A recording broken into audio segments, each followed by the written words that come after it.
Sur la planète du Petit Prince, il y avait, comme sur toutes les planètes, de bonnes herbes et de mauvaises herbes.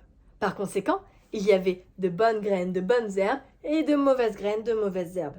Mais les graines sont invisibles.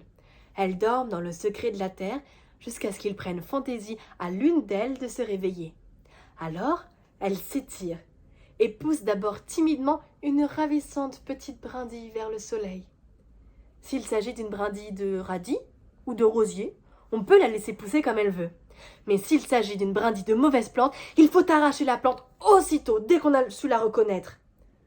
Or, il y avait des graines terribles sur la planète du Petit Prince. C'étaient des graines de baobab. Le sol en était infesté. Or, un baobab, si on s'y prend trop tard, on ne peut plus jamais s'en débarrasser.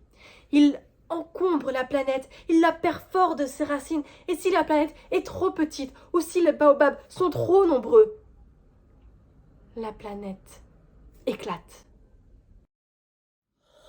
Je me réveille à peine. Je vous demande pardon, je suis encore toute décoiffée. N'est-ce pas?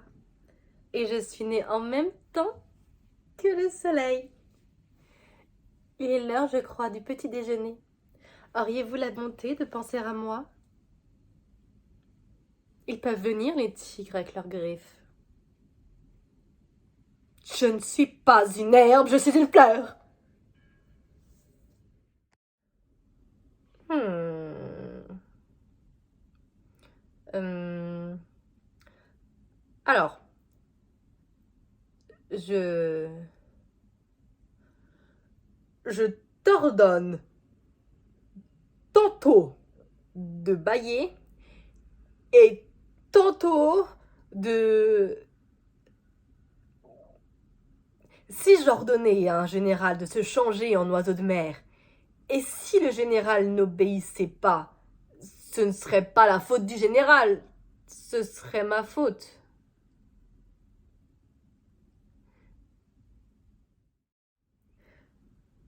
Est-ce que tu m'admires vraiment beaucoup? Admirer signifie reconnaître que je suis l'homme le plus beau, le mieux habillé, le plus riche et le plus intelligent de la planète. Depuis 54 ans que j'habite cette planète, je n'ai été dérangé que 3 fois. La première, c'était il y a 22 ans, par un hanneton qui était tombé Dieu sait d'où.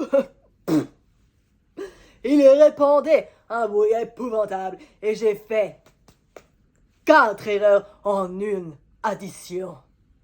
La deuxième fois, c'était il y a 11 ans, par une crise de rhumatisme. Je manque d'exercice, je n'ai pas le temps de flâner. Je suis sérieux, moi. La troisième fois, la voici. Je disais donc 501 millions. Hein. C'est exact, mais je ne suis pas explorateur. Ce n'est pas le géographe qui doit faire le compte des villes, des fleuves, des montagnes, des mers, des océans, des déserts. Le géographe est trop important pour flâner. Mais il reçoit les explorateurs. Il les interroge, il prend en note leurs souvenirs. Et s'il s'agit par exemple de la découverte d'une grosse montagne, on exige qu'il rapporte de grosses pierres. Mais toi, tu es venu de loin. Tu es explorateur. Tu vas me décrire ta planète. Bien sûr. Tu n'es pour moi qu'un petit garçon, tout semblable à 100 000 petits garçons. Je n'ai pas besoin de toi. Et tu n'as pas besoin de moi non plus. Je ne suis pour toi qu'un renard semblable à 100 000 autres renards. Mais si tu m'apprivoises, nous aurons besoin l'un de l'autre. Tu seras pour moi unique au monde. Et je serai unique au monde pour toi.